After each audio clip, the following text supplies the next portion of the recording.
So any regret in life?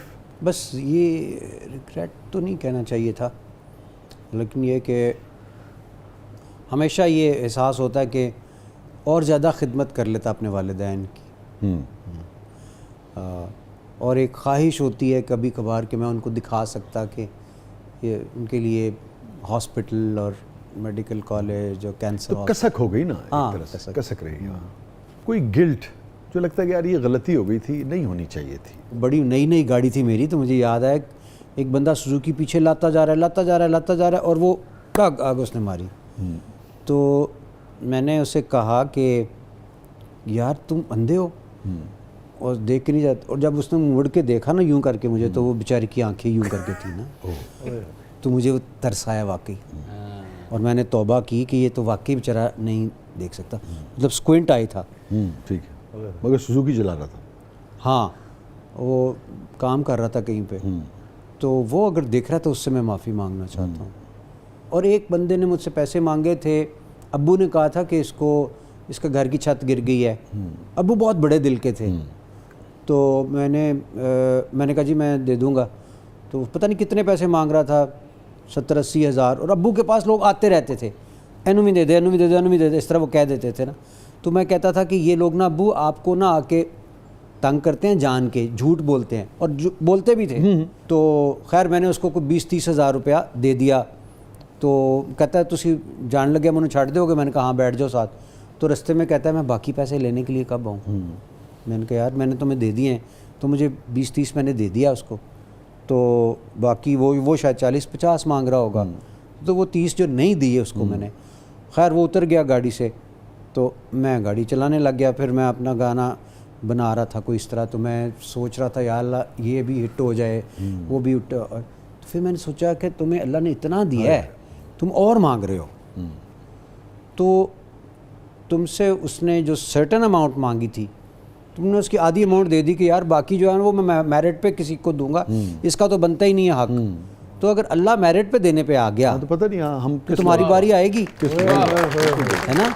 تمہاری پتہ نہیں پھر کب باری آئے گی، کیونکہ میرٹ پہ تو اور بہت تم سے نیچے ہیں لوگ، ان کو پہلے وہ دے گا. تو اس کے اوپر پھر میں نے آ کے ابو کو کہا، مجھے اس بات سے شرمندگی ہوئی ہے. تو انہوں نے کہا پتر میں تینوں آکھیا سی نا دل وڈا کریا کر. تو credit goes to my father جو بہت بڑے دل کے تھے.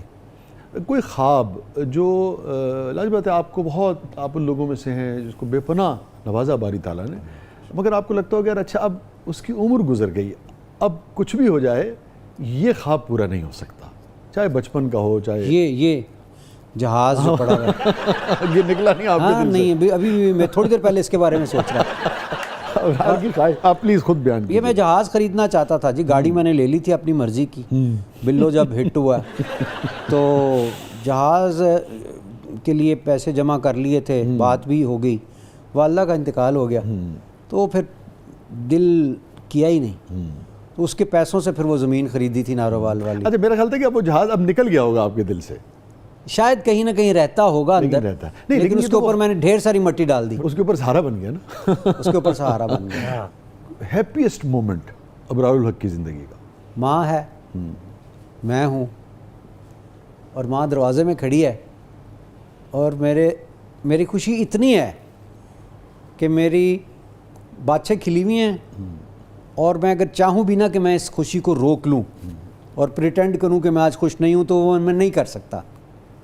اور کیا گیٹ سے انٹر ہوا ہوں، ایج کوئی ہوگی 21-22 ٹائپ ایج ہے، اور میں ماں کو آ کے کہتا ہوں ماں مجھے نوکری مل گئی. ماں جب میں ایچ ایس این کالج میں پہلے دن انہوں نے کہا نا کہ پروفیسر صاحب یو ول بی ہیئر، ہاں پروفیسر صاحب. تو میں اب امی ذرا ہیوی تھی تو میں نے ان کو ہگ کیا. تو میں تو ان کو اٹھا کے محمد علی کی طرح گھما تو نہیں سکتا تھا، تو میں خود ان کے ارد گرد گھوم رہا تھا. تو she was also very happy, کہہ رہی تھی میں تمہارے لیے بہت دعائیں کر رہی تھی. وہ آپ کو جو پہلی خوشی ہوتی ہے اور کامیابی ہوتی ہے نا، اور ماں کے ساتھ مجھے لگا، اور وہ ماں کے ساتھ شیئر کرنا، کیونکہ وہ اصل میں خوشی یہ تھی کہ ماں کتنی خوش ہوگی، والد صاحب کتنے خوش ہوں گے. اور سب سے غمگین لمحہ ابرار الحق کی زندگی کا وہ ماں کا جانا، وہ بھی کوئی شک ہی نہیں ہے اس میں، ماں کا اور والد صاحب کا. آپ کو کیا کہتی تھی پیار سے والدہ؟ مجھے مختلف ناموں سے بلاتی تھی لیکن ابرار ہی کہتی تھیں زیادہ. کس کیفیت میں کس نام سے بلاتے؟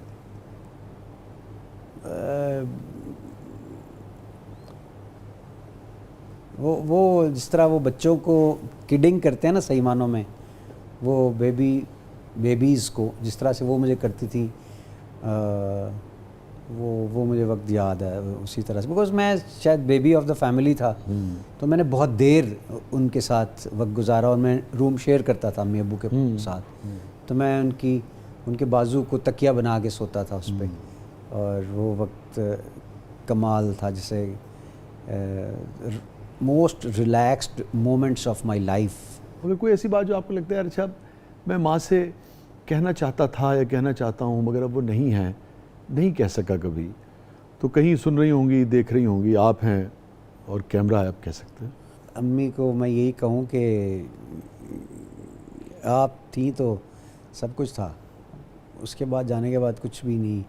وہ کہتا ہے نا جیسے دنیا ویران ہو جاتی ہے آپ کے بعد، وہ دنیا ہی نہیں رہتی، وہ سوچ ہی نہیں رہتی، وہ انسان ہی نہیں رہتا، ایک بچہ اندر کا چلا جاتا ہے. اور والد صاحب کے جانے کے بعد تو ایسے لگتا ہے جیسے اچھی لک چلی جاتی ہے. وہ بہت بڑی دولت تھی. میرے سارے کام ہو جاتے تھے یوں جب وہ ہاتھ ایسے کر لیتی تھی، تو میں وہ مس کرتا ہوں. ابو بھی جب ہاتھ جوڑتے تھے تو میرے لیے دعا کرتے تھے، تو دعائیں قبول ہو جاتی تھیں. اس کے بعد وہ بات نہیں رہی. کہنا کیا چاہیں گے ان سے؟ کاش آج بھی مجھے ان کی دعائیں لگ جائیں، اور کسی طرح سے بہت پیار کرتا ہوں میں ان سے، بتا بھی نہیں سکتا. اور بس میں نے تو میں ان سے یہ کہنا چاہتا ہوں بالخصوص اپنے والد صاحب سے کہ اب میری جتنی بھی نیکیاں ہیں نا وہ میں نے آپ کو ہبہ کر دی ہیں، گفٹ کر دی ہیں، کہ اللہ تعالیٰ وہ آپ کے لیے قبول کر لیں. اگر میری زندگی میں ان کو کوئی بات اچھی نہیں لگی، بری لگی ہو تو معاف کر دیں مجھے. تو بڑے لوگ تھے اس لیے وہ تو بہت بڑی چیزیں بھی معاف کر دیتے تھے لوگوں کو. تو یہ انسان کا ایک ہوتا ہے. اور والدین کو آپ ان کا دین نہیں دے سکتے آپ کسی طرح سے بھی. کچھ بھی ہو جائے نا، you can not pay off, اور اٹس نیور انف کہ آپ ان کے لیے کریں. اللہ کرے اب ہم صدقہ جاریہ بن سکیں ان کے لیے، اور ہمارے بچے ہمارے لیے صدقہ جاریہ بنے. ابھی والد کا آپ نے ذکر کیا، والدہ کی کوئی بات، کوئی جملہ جو کہتے ہیں یاد آتا ہو کبھی زیادہ؟ عرشاں دے رنگ لائے گا تینوں پتہ، تو فکر نہ کریں، اللہ تینوں عرشاں دے رنگ لائے گا. مجھے یاد آ گیا کہ وہ ماں کے ہاتھ کی چوری، باپ کی مشفق ڈانٹ، ماں کے ہاتھ کی چوری، باپ کی مشفق ڈانٹ، ساری عمر یہ میلہ تھوڑی رہتا ہے.